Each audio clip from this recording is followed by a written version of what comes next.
Good day everybody, my name is Chris Pollis, I'm the producer of Son of Nor at Stillalive Studios. Today I'd like to give you an in-depth look into Son of Nor and how the game should play once it's finished. Son of Nor is a story-driven action-adventure. The events in the game will lead you through the desert world Noshrak, where you travel from place to unravel the story's chapters. Similar to Magicka for instance, but with more freedom.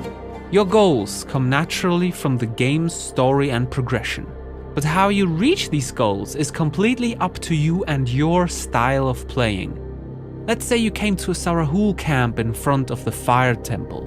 Somehow you need to get into that temple back there and claim its powers before the Sarahul do. Now it's up to you to find a way. You could fight your way through over here, which is tough with all the Sarahul around.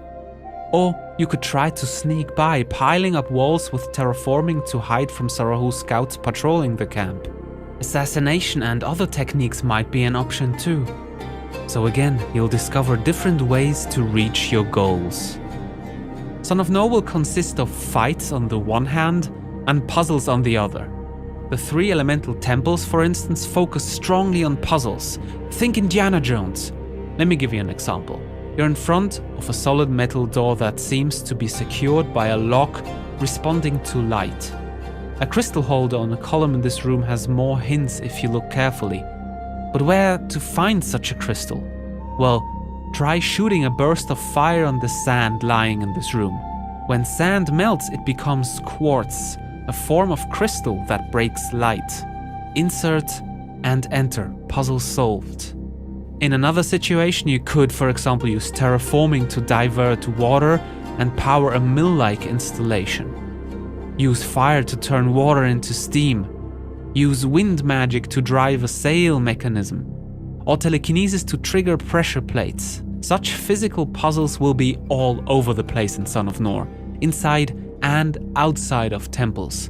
Like here, for example, in the outskirts of Lang. Let's move on to enemies. Every enemy has a certain role and a behavior according to that role. Most enemies cannot be defeated by just throwing rocks at them. One enemy type might, for example, have a shield that prevents physical damage, or a spell that makes them immune to normal attacks. You'll need to figure out what their weak spots are. Maybe fling their shield away at the right moment with telekinesis, or counter the immunity spell by a special combination of telekinesis and magic. You'll have to find out. And don't forget that we will have some hard to crack end bosses for some chapters too. Several strategies may be used to defeat them. To top it off, we will have so-called challenge levels. Like in Dungeons & Dragons games, there will be encounters when you travel. But these levels are for the action and the fun. And there will be stats and leaderboards for fastest victory, most enemies with a single blow, least attacks, and so on. Okay, I hope I have given you an idea of the gameplay in Son of Nor. As you can see, it's pretty diverse with puzzles, fights, different ways that lead to a goal, and a real adventure with a deep backstory that can be experienced.